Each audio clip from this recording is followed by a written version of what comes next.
Okay guys, mabuhay maligayang pagbabalik sa aking YouTube channel as yun nga may latest Instagram post si Chris Aquino. At syempre parang sabi nga niya may mga bagay na hindi siya dapat ikwento pero eto naikwento nga niya at pinupost nga niya sa kanyang Instagram. So medyo sad yung ibang part na ito. So pero anyways, ang bottom line naman din dito tuloy pa rin ang laban niya. And of course, tuloy pa rin naman ang pagdarasal ng mga fans kay Chris Aquino, mga mahal niya sa buhay, mga nagmamahal sa kanya, tayong mga nagmamahal sa kanya. So ayan, so anyway, basahin ko muna ang kanyang kwento tungkol sa kanyang latest na kondisyon. So eto nga yun.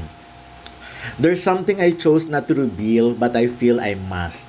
There were some abnormalities in my blood panel. My hemoglobin hit an all-time low. My sodium was always low, but my potassium also dropped. If I want to get healthier, it starts with my nutrition. Hindi ko kaya ang iron supplements. Starting next week, I'll be getting iron infusions. My Church-Strauss syndrome can affect many organs because it causes damage to blood vessels. My lungs have already shown some minor damage, but my now heart is showing signs of exhaustion just to pump blood that lacks nutrients all over my body. Kailangan mag-overcompensate. So meaning, ayun nga, sinabi naman niya na yung lungs niya ay nagkaroon ng minor damage and yung puso niya ngayon ay medyo sabi nga exhaustion, napapagod sa pagkakapump para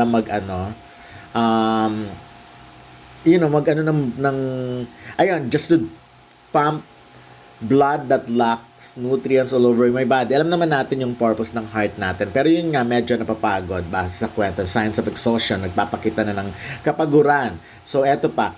Dr. Malika explained to me that my heart rate going up to 130 to 135 after taking a shower. My constant dizzy spells and headaches are already a warning for me that unless I start trying to eat real food and not rely on milk alone, I could be among the 7 out of 10 patients with Church-Strauss who attribute their death to heart failure. So, kailangan talaga rin na, yun nga, hindi kaya ng ng gatas, kailangan din kumain talaga ng yung mga totoong pagkain. Siyempre, lahat naman ng katawan, di ba? Kailangan talagang sinusuplayan ng pagkain para lumakas. Lalo pa siguro sa mga may sakit. Kaya ang nagiging problema kasi kay Chris base sa pagkakaalam ko ay yung marami din siyang allergy sa mga iba't ibang bagay, di ba? Lalo sa mga pagkain din, may mga hindi siya pwedeng kainin.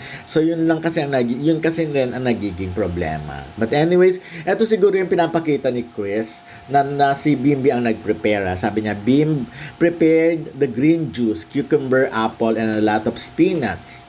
Baby steps, kale will come soon. My food intake is really a problem. And my weight loss, I was knocked out because of my exhaustion from having bought my Dupixent and Methotrexate injected into me on Wednesday. So I miss our Thanksgiving celebration.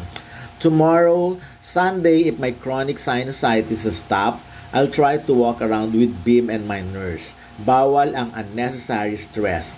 Let's please continue praying for one another. Yun ang sabi ni Chris. So, and lagi naman, every time nagpo-post si Chris, yun naman talaga, marami talagang mabasa mo na nagdadasal for her continuous na kalusugan. Sabi, praying for your continuous healing, Miss Chris.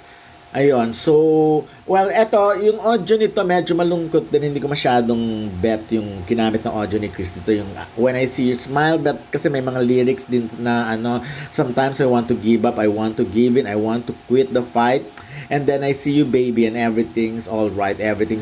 Actually, yun nga, so dumating siya sa point na ganon, pero pag nakikita niya nga yung, kumbaga inspirasyon na rin siguro, na parang pag nakikita, of course, yung mga anak niya, di ba? Pag nakikita niyang ngumingiti, nawawala lahat. So, yun ang kailangan nga naman ni Chris at this point. But anyways, ayun, makikita rin natin lahat ng mga prayers.